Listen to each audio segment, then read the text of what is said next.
नमस्कार दोस्तों, pro trading art में आपका स्वागत है। तो आज हम लोग देखने वाले हैं पाइंड स्क्रिप्ट में टाइम फ्रेम्स के बारे में। और जब हम लोग पाइंड स्क्रिप्ट में टाइम फ्रेम्स की बात करते हैं तो मेनली हमारे पास इतने वेरिएबल्स एंड फंक्शंस हैं, ठीक है ना, जिसका हम लोग यूज़ कर सकते हैं।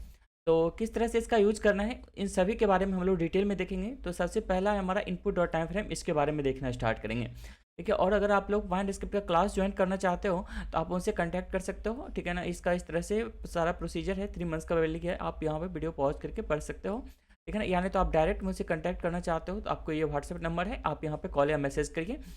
अब मैं वहाँ पे सभी डिटेल्स जानकारी दे दूंगा। तो चलिए स्टार्ट करते हैं। सबसे पहले हम लोग समझते हैं इनपुट डॉट टाइम फ्रेम, उसके बाद जितना है यहाँ पे सभी का यूज़ देखने वाले हैं अभी। तो इनपुट डॉट टाइम फ्रेम पे चलते हैं सबसे पहले। देखिए इनपुट और टाइम फ्रेम का यूज़ क्या होगा, यानी हम लोग यूजर से इनपुट ले सकते हैं, राइट। तो किस तरह से उसका यूज़ करेंगे, देखिए मेनली जब हम लोग दूसरे टाइम फ्रेम का डाटा फेच करते हैं ना, तब जाकर के इसका यूज होता है। जैसे मान लीजिए अभी 5 मिनट पे हैं और 15 मिनट में क्या चल रहा है वो डाटा हमें फेच करना है, यानी क्लोज हमें फेच करना है 15 मिनट का, ठीक है ना। तो कैपिटल में मैं यहाँ पे शाइन कर रहा हूँ, आपको मालूम होगा केस सेंसिटिव है तो ये डिफरेंट रहेगा।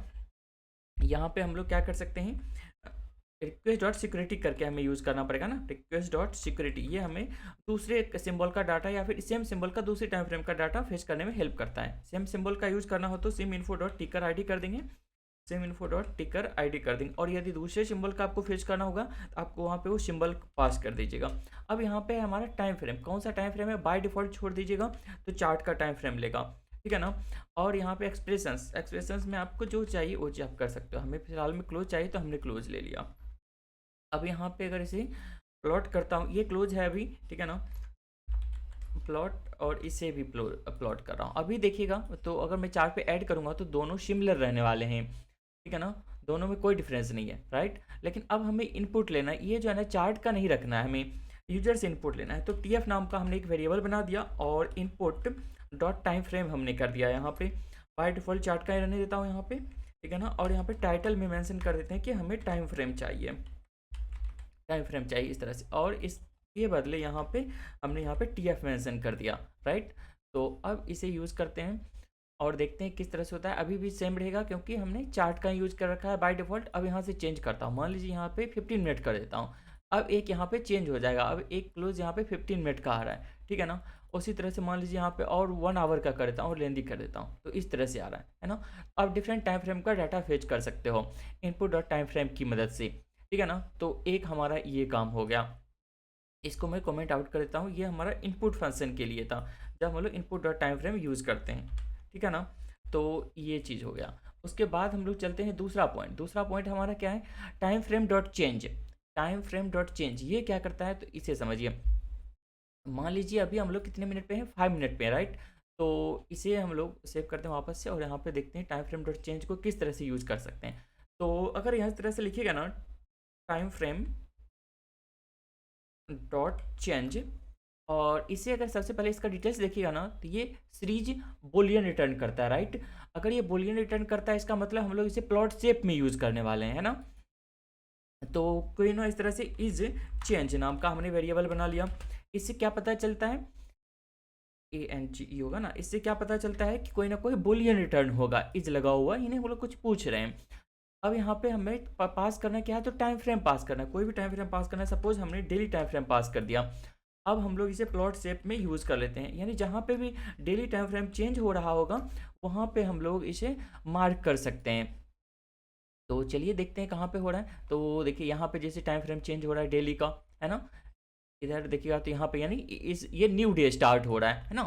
तो इस तरह से हम लोग यहाँ पे कर सकते हैं। उसके बाद देखिए क्या है, और तो जैसे मान लीजिए अभी हम लोग 5 मिनट में हैं और हम लोग चाहते हैं 5 मिनट में रहते हुए 2 आवर कंप्लीट हुआ है या नहीं, ये चीज़ हमें चेक करना है। अब 2 आवर का टाइम फ्रेम यहाँ पे किस तरह से पास करेंगे, तो 120 मिनट के रूप में यहाँ पे पास कर देंगे, ठीक है ना।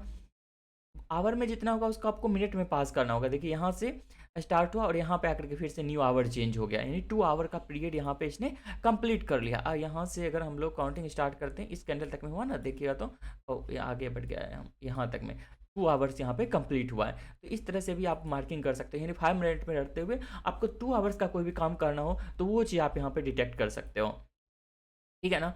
तो ये आपको समझ में आ गया। इसके लिए ना हम लोग दूसरा मेथड भी यूज़ क्या करते हैं, आपको मालूम होगा तो हमारे पास एक और फंक्शन है, TA डॉट चेंज करके, है ना, ये डॉट चेंज, इसमें भी सोर्स में हम लोग टाइम पास करते थे और टाइम को एज ए फंक्शन यूज करते थे, और यहाँ पे टाइम फ्रेम पास करते थे। सपोज यहाँ पे हमने 120 पास कर दिया फिर से, तो फिर भी रिजल्ट हमारा सेम रहेगा। तो ये सेम काम करने का दो तरीका आप इससे भी कर सकते हो, ठीक है ना। तो आप अपनी सुविधा के अनुसार देख लीजिएगा कौन सा आपके लिए ज़्यादा हेल्पफुल रहने वाला है। उसके बाद देखिए, time frame in seconds, in seconds क्या करता है, ये एक फंक्शन है, ठीक है ना। इस चीज़ को आपको सेकेंड में कन्वर्ट करके देता है। ऐसी सी शॉर्ट फॉर्म में रख लेता हूँ। मान लीजिए आपको मालूम है ना 1 मिनट में कितने सेकंड होते हैं, 60 सेकंड होते हैं। अगर हम उसे हमें कन्वर्ट करना है किसी भी टाइम फ्रेम को सेकंड में, तो वो हम लोग कर सकते हैं, time frame dot in seconds. अब अगर हम लोग इसे देखें यहाँ पर, तो क्या हो सकता है, यहाँ पे टाइम फ्रेम हमें पास करना है। सपोज मान लीजिए हमने 1 मिनट का पास कर दिया। अब ये क्या रिटर्न करेगा, ये देखिएगा यहाँ पे सिंपल इंटीजर रिटर्न कर रहा है, राइट। अगर इंटीजर रिटर्न कर रहा है, इसका मतलब हम लोग इसे प्लॉट कर सकते हैं। प्लॉट को क्या चाहिए, सीरीज, इसका फॉर्म कैसा चाहिए, सीरीज चाहिए, इंटीजर और बुलियन चाहिए। इंट रिटर्न तो कर ही रहा है, सिंपल रिटर्न कर रहा है, हायरार्की के अनुसार निश्चित रूप से यूज कर सकते हैं इसे। तो यहाँ पे हम लोग ये पास कर देंगे और इसे प्लॉट करके देखते हैं हम। तो यहाँ पे 60 प्लॉट होकर के हमें मिलेगा, क्योंकि 60 सेकेंड हो रहा है, यहाँ पे नोटिस करेगा तो 60 है ना, तो वो चीज़ यहाँ पे मिल गया। अब मान लीजिए यहाँ पे 1 आवर में कितने सेकेंड होंगे, तो 1 आवर का कितना होगा, 60 मिनट पास करना पड़ेगा। तो वो चीज़ हम लोग कर सकते हैं, यहाँ पे 60 मिनट में वो चीज़ हो जाएगा कन्वर्ट हो, यानी 3600 सेकेंड यहाँ पे हो गया, ठीक है ना। यानी किसी भी टाइम फ्रेम को आप सेकेंड में कन्वर्ट कर सकते हो इसकी मदद से। तो एक पॉइंट ये हो गया हमारा। उसके बाद चलिए नेक्स्ट पॉइंट क्या है, तो नेक्स्ट पॉइंट देख लेते हैं, इज डेली, वीकली, मंथली, तीन चीज़ हमें एक साथ देखना है। तो सबसे पहले ये करता क्या है ये समझना है आपको। मान लीजिए यहाँ पे हम लोग प्लॉट शेप क्यों यूज कर रहा हूँ, क्योंकि इज लगा हुआ है वहाँ पे। अब उससे आपको समझ आना चाहिए, अच्छा इसे भी क्या कहते हैं, बुलियन वैल्यू रिटर्न कर रहा होगा, है ना। Time frame dot is daily, है ना। इज डेली अगर हम लोग यहाँ पे देखिए तो क्या रिटर्न कर रहा है, सिंपल बुलियन रिटर्न कर रहा है। अब ये क्या बताएगा, आपका टाइम फ्रेम अभी डेली है या नहीं। अभी आप देखोगे तो ये 5 मिनट का है, डेली तो है नहीं। अगर हम लोग डेली टाइम फ्रेम में स्विच करेंगे तो ये मार्किंग मिल गया हमें, ठीक है ना। तो ये हमें बताता है कि हमारा करंट चार्ट किस में है, इज डेली। और इसी को मैं रिपीट कर रहा हूँ, सेकेंड वाले को मैं कर देता हूँ, ऐसे फर्स्ट वाले का काम हो गया, इसका काम खत्म। उसके बाद क्या था हमारा, इज वीकली, ठीक है ना। अब इसको भी मैं कमेंट कर देता हूँ, फिलहाल सेकंड का काम कर रहे हैं। तो अब देखना है वीकली है यानी सिंपल सा टाइम फ्रेम, वीकली नहीं है तो आपको स्टार मार्किंग नहीं मिला, ट्रू यानी नहीं मिला। अगर आप वीकली पे मूव करते हो तो अब चार्ट आपका वीकली हो गया तो ट्रू हो गया ये, यानी आपका करेंट चार्ट किस में है ये वो आपको बताएगा ये, ठीक है ना। इज डेली हो गया, वीकली हो गया, और हमारे पास था इज मंथली था, है ना। इज मंथली, यानी ये मंथली वाला है या नहीं। तो हम लोग को क्या करना पड़ेगा, यहाँ पे मंथली में स्विच करना पड़ेगा।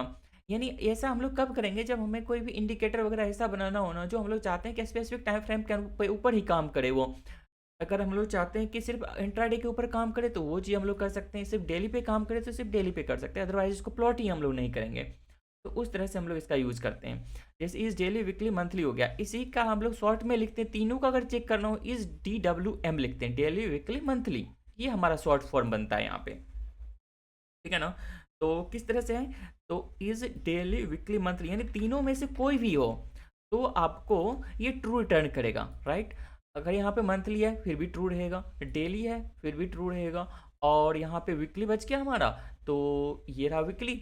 अब ये वीकली में भी ट्रू रिटर्न करेगा जैसे ही, लेकिन इसके अलावे हम लोग यूज करते हैं तो इसका मतलब डेली, वीकली, मंथली कुछ भी नहीं है, यानी इंट्राडे है। तो हम लोग नोट डेली, वीकली इस तरह से भी कर सकते हैं ना। हम लोग नोट यानी डेली, वीकली, मंथली कुछ भी नहीं हो इसमें से, यानी क्या होगा फिर वो इंट्राडे का टाइम फ्रेम होगा ऑब्वियसली। तो ये मार्किंग हमें सभी पे मिल जाएगा, ठीक है ना। तो उसके बदले हमारे पास दोनों चीज़ हैं तो हम लोग वही यूज़ करेंगे। एक में मैं नोट यहाँ से रिमूव कर देता हूँ रेफरेंस के लिए, ठीक रहेगा। ओके, तो ये पॉइंट हो गया। अब हमारे पास क्या है यहाँ पे, daily, weekly, monthly, is intraday. अब हमारे पास बना हुआ ही है स्पेशल कि इंट्राडे है या नहीं भाई, ये हमें बता दो। तो अब यहाँ पे हम लोग इसका देखते हैं, नोट में यहाँ से फिलहाल के लिए रिमूव कर रहा हूँ, इसका काम नहीं है। और यहाँ पे इज इंट्राडे, है ना। इंट्राडे है या नहीं। इंट्राडे का कोई भी टाइम फ्रेम क्या होगा, डेली से नीचे जितने भी होंगे वो सबके सब क्या होंगे, इंट्राडे में होंगे। डेली पर हम लोग आएंगे अभी तो ये काम नहीं करेगा। हम लोग मार्किंग कर सकते हैं ना यहाँ पे, जो अगर मान लीजिए यूजर को दूसरा टाइम फ्रेम सेलेक्ट कर लेता है और ये हम लोग यूज़ करते हैं तो मार्क कर सकते हैं कि इंट्राडे नहीं है, तो वहाँ पे आप मुझे मार्किंग करके दिखा दो। किस तरह से, एक एग्जाम्पल चलिए दिखा दो। वीडियो थोड़ा लेंदी हो रहा है लेकिन चलिए कोई ना, आप लोग पूरा देख लीजिएगा। Is intraday, right. अगर यहाँ पे इंट्राडे हो तब तो ठीक है, सब चीज़ चलेगा। मान लीजिए लेवल डॉट न्यू, और यहाँ पे हम लोग बार इंडेक्स कर लेते हैं, और कहाँ पे प्लॉट करना है हमें इसका पॉइंटर, हाई के ऊपर, और टेक्स्ट इक्वल्स टू, ये इंट्राडे होगा तभी चलेगा, है ना। इंट्राडे अगर ये होगा, और एंड कर देता हूँ, लास्ट बार पे सिर्फ दिखाना है, बार स्टेट डॉट इज लास्ट, इस तरह से हो तभी हम लोग दिखाएंगे। तो इंट्राडे तो है नहीं, ये नहीं चला। वो 2 आवर्स में चलते हैं तो इंट्राडे आ गया, है ना। अब इंट्राडे यहाँ पे आ गया और इस तरह से हमें मिल गया इंट्राडे है। लेकिन अब हम लोग यहाँ पे चाहते क्या है, जैसे मान लीजिए डेली है तो हम लोग यहाँ पे चाहते हैं कि लिखा हुआ आ जाए भाई please select any intraday time frame, ठीक है ना। यूजर को एक वार्निंग मिलेगा, select any intraday TF time frame, short frame में लिख दिया हमने। अब इस तरह का अगर करना हो तो अभी यहाँ पे हमें वार्निंग मिलना चाहिए था, क्यों नहीं मिल रहा है, तो इसको हम लोग इस तरह से यूज़ करें।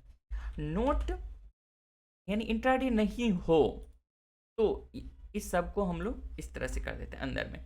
नोट इसमें से यानी ये नहीं हो, तब जा करके हमें क्या कर देना है, ये लेवल दिखा देना है। तो सभी पे मिल गया ये। अगर हमें ये सभी पे नहीं दिखाना है तो हमें क्या करना पड़ेगा, ओके यहाँ से इसको अगर मैं रिमूव कर देता हूँ तो फिर हो जाएगा, ठीक है ना, note true and bar dot is last, ये इसके साथ काम कर, मैं पहले दोनों को कंबाइन कर दिया था, ठीक है ना। इंट्राडे नहीं है और बार स्टेट लास्ट है तो यहाँ पे हमें लिखा हो गया प्लीज सिलेक्ट यानी इंट्राडे टीएफ। इस तरह से आप इसका यूज कर सकते हो। ओके इसका बहुत सारे यूज हो सकते हैं, आपको कोई कैलकुलेशन वगैरह करना हो, यानी मल्टीपल टाइम फ्रेम बेस्ड होगा इंडिकेटर आपका। और जैसे 4 आवर्स में आप चाहते हो मूविंग एवरेज का लेंथ कुछ और रहे, 15 मिनट में कुछ और लेंथ रहे, तो वो हम लोग डिटेक्ट कर सकते हैं और उसको हम लोग मैनेज कर सकते हैं। तो और भी इसमें है, देखिए उसको इज मिनट्स इज सेकेंड्स, सबसे पहले इज मिनट्स का है यानी कोई भी मिनट का टाइम फ्रेम है या नहीं वो हमें पता चल जाएगा, ठीक है ना। तो यहाँ पर चलते हैं, इज मिनट्स, सबसे पहले यहाँ पे हमें क्या करना पड़ेगा, इज मिनट्स देखना पड़ेगा, इज मिनट्स है यानी मिनट्स का होगा तो यहाँ पे हमें मार्किंग मिल जाएगा। अभी मिनट्स का ऑब्वियसली नहीं है ये, तो मार्किंग नहीं मिलेगा। 4 आवर्स का यहाँ पे देखते हैं तो ये सब मिनट में आ गया, ठीक है ना। इन डेली से नीचे जितना भी होगा इंट्राडे वाला वो सब ये मिनट में आपको यहाँ पे आ जाएगा। और सेकेंड वाले में चलते हैं तो फिर ये नहीं होगा, ठीक है ना। अब यहाँ पे सेकेंड वाले के लिए हमारे पास दूसरा है, तो इज सेकेंड्स, यहाँ पे इज सेकेंड्स यानी सेकेंड में हमारा चार्ट है या नहीं, टाइम फ्रेम है या नहीं, वो आपको मार्किंग करके ये दिखा देगा, राइट। तो ये हमारा सेकेंड्स के लिए हो गया।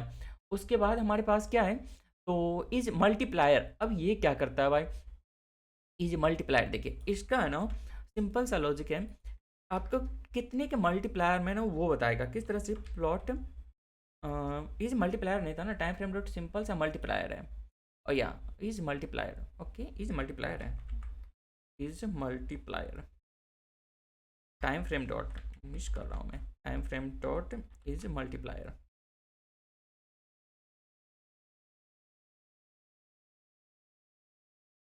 इज मंथली वीकली, मैं वहाँ पे गलत लिख लिया क्या, जहाँ तक मुझे याद था मल्टीप्लायर ही था, और यहाँ पे क्या लिखा हूँ मैं, इज मल्टीप्लायर, ओके ये मैं गलत लिख लिया हूँ, यहाँ पे गलत लिखा हूँ, टाइप करने में ना एरर हो गया, ओके हाँ। तो हमारा ये मल्टीप्लायर है, तो अब कितने के मल्टीप्लायर में वो रिटर्न करता है। तो यहाँ पे अगर देखिएगा तो आपको कितना, यहाँ जैसे 4 आवर्स का करता हूँ, यहाँ पे कितना मिला है, 120 मिला है, ठीक है ना। और यहाँ पे देखिएगा ये 120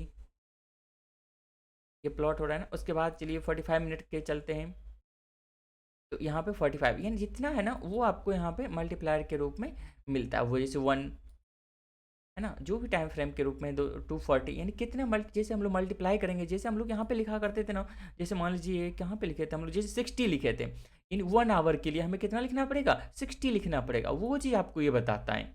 2 आवर्स के लिए 120 लिखना पड़ेगा, राइट। डी के लिए 1 लिखना पड़ेगा। ये सब आप यूज़ कर सकते हो, ठीक है ना। जैसे मान लीजिए आप यूजर से इनपुट लेते हो 45 मिनट के रूप में, आपको उसका लिए क्या वैल्यू रिटर्न करना है वो आप मल्टीप्लायर का यूज करके रिटर्न कर सकते हो, ठीक है ना। तो उस तरह का काम यहाँ पे हो जाएगा। जैसे स्विच वगैरह का यूज़ कर लीजिएगा, क्या वैल्यू आ रहा है उसके बदले हमें क्या रिटर्न करना है, तो वहाँ पे आप इसका यूज़ कर सकते हो। उसके बाद चलते हैं नेक्स्ट, हमारा क्या है इसमें, टाइम फ्रेम डॉट पीरियड। अब ये क्या करता है, तो इसे देख लेते हैं। अब plot time frame dot period, ये जहाँ तक स्ट्रिंग रिटर्न करता है तो हम लोग प्लॉट के साथ यूज़ नहीं कर सकते हैं। तो ये चार्ट का कौन सा टाइम फ्रेम है ना, वो आपको स्ट्रिंग फॉर्मेट में बता करके देता है, ठीक है ना। तो इसका हम लोग डायरेक्ट यूज़ कर सकते हैं किस में, जैसे मान लीजिए यहाँ पे भी हम लोग को यूज़ करना होगा ना, टाइम फ्रेम यहाँ पे यूज़ करते थे क्लोज फेच करने के लिए। अगर करेंट चार्ट का लेना हुआ ना, टीएफ के बदले टाइम फ्रेम डॉट पीरियड, इस तरह से हम लोग इसका यूज़ कर सकते हैं। तो करेंट चार्ट का जो भी टाइम फ्रेम होगा ना वो आपको मिल जाएगा, ठीक है ना। और इसको अगर हमें देखना हो तो if bar state dot is last अगर होता है तो हमें यहाँ पे कोई टेक्स्ट वाला काम किया था ना, अभी हम यहाँ पे किया था। ओके, इसका हम लोग यूज़ कर लेंगे यहाँ पे, ठीक है ना। और ये ऑलरेडी स्ट्रिंग रिटर्न करता है, तो डायरेक्ट स्ट्रिंग में हमें यहाँ पे इसका यूज कर लेना है, ये वाला पॉइंट को, ठीक है। तो अब इसे हम लोग सेव करते हैं, तो ये हमें देखने को मिल जाएगा कि हमारे चार्ट पे कौन सा टाइम फ्रेम है, अभी डी है ना। इस तरह से हम लोग इसका भी यूज करके चेक कर सकते हैं। सपोज यहाँ पे हम लोग चाहते हैं कि कोई भी प्लॉटिंग करना चाहते हैं, यानी हमारा अभी मूविंग एवरेज है T A dot S M A, है ना। ये मान लीजिए क्लोज है और ये 14 पीरियड का सपोज ये एस एम ए अभी यहाँ पे हमारा कैलकुलेट होकर के प्लॉट हो रहा है चार्ट पे, राइट। लेकिन ये हम लोग चाहते हैं कब दिखे, जब हमारा सिर्फ 2 आवर्स का टाइम फ्रेम हो, राइट। 2 आवर्स पे चलिए चलते हैं, यानी 120 मिनट। तो हम लोग यहाँ पे चेक कर सकते हैं ना, time frame dot period equals to string में आ रहा है ना, तो स्ट्रिंग कितना आ जाएगा, 120 आ जाएगा। ये 120 अगर होता है तभी इसे प्लॉट करो भाई, अन्यथा एने कर दो, यानी कुछ भी प्लॉट ही ना करो, दिखाओ ही नहीं हमें। तो अब ये करेंगे तो यहाँ पे सिर्फ अभी क्या दिखेगा, ये 4 आवर्स पे चलते हैं वो दिखना बंद हो गया, 45 मिनट पे चलते हैं नहीं दिखेगा, 2 आवर्स से वापस चलते हैं तो फिर से दिखने लगेगा, है ना। तो आप इस तरह का भी इसका टाइम फ्रेम का यूज़ कर सकते हो, टाइम फ्रेम डॉट पीरियड का यूज़ कर सकते हो। तो यहाँ पे मैंने सब चीज़ बता दिया, टाइम फ्रेम के रिगार्डिंग जितना भी पॉइंट है ना वो सब मैंने आपको यहाँ पे बता दिया है। तो आई होप आपको ये वीडियो अच्छा लगा है, कुछ ना कुछ नॉलेजेबल जानकारी मिला है। अगर ऐसा है तो आप वीडियो को लाइक कर दीजिए, और किसी भी तरह का डाउट रहता है, कोई भी आप इंक्वायरी चाहते हो, आप इस नंबर पे व्हाट्सएप करिए, मैसेज करिए, ठीक है ना। आप कॉल करिए अगर अर्जेंट हो तो, और या फिर आप कोर्स ज्वाइन करना चाहते हो तो आप उसके रिगार्डिंग भी कॉन्टैक्ट कर सकते हो। तो थैंक्स फॉर वॉचिंग।